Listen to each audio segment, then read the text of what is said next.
পুরো বিশ্ব এখন ইরানের পরমাণু পরীক্ষা বন্ধে উঠে পড়ে লেগেছে।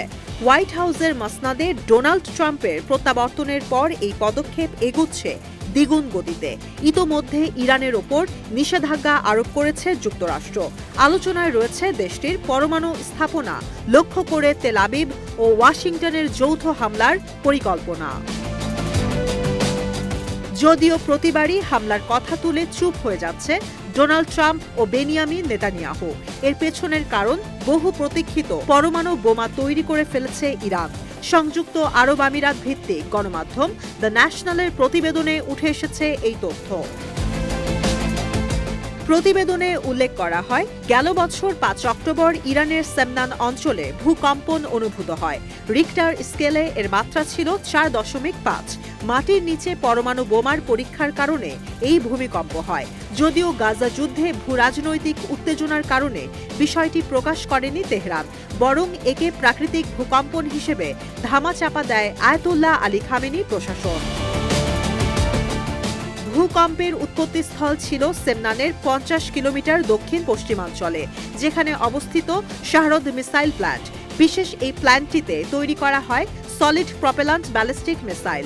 এছাড়াও এর আগেও এই স্থানটি থেকে পৃথিবীর কক্ষপথে উৎক্ষেপণ করা হয়েছে মহাকাশযান। তবে প্রকৃত তথ্য প্রকাশের বিষয়ে মুখে কুলু পেটেছেন পশ্চিমা বিজ্ঞানীরা।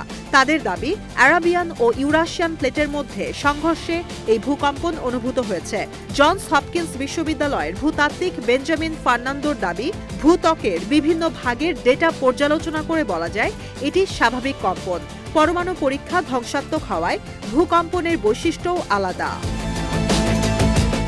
তবে ভূমিকম্পের ২৭ মিনিট পর প্রথমবারের মতো ইরান পরমাণু বোমার সফল পরীক্ষা চালিয়েছে। এমন তথ্য সামাজিক যোগাযোগ মাধ্যম এক্সে ছড়িয়ে পড়ে। ইরানের ভূমিকম্প আর্মেনিয়া, এমনকি ইসরায়েল থেকেও অনুভূত হয়েছে বলে দাবি করা হয়। যুক্তরাষ্ট্র, যুক্তরাজ্য, ফ্রান্স, ভারত, পাকিস্তান, এমনকি ইসরায়েলের বিভিন্ন গণমাধ্যমেও পরমাণু পরীক্ষা চালানোর কথা তুলে ধরা হয়েছিল। ভূতাত্ত্বিকদের দাবি, ভূমিকম্প প্রবণ দেশগুলোর তালিকায় শীর্ষ সারির দেশ ইরান। দেশটির ভূখণ্ডের ৯০% অঞ্চলই মেজর ফল্ট লাইনের অন্তর্ভুক্ত। তাই সংযুক্ত আরব আমিরাতের মতো দূরের দেশ থেকেও ভূকম্পন অনুভূত হওয়া অস্বাভাবিক বিষয় নয়। ইরানের গণমাধ্যমগুলোও একে প্রাকৃতিক ঘটনা হিসেবে অভিহিত করেছে। বিশ্লেষকরা বলছেন, গণমাধ্যম নিয়ন্ত্রিত হওয়ায় সরকারের অনুমোদন ছাড়া ইরানের সাংবাদিকরা প্রকৃত তথ্য প্রকাশ করতে পারেন না।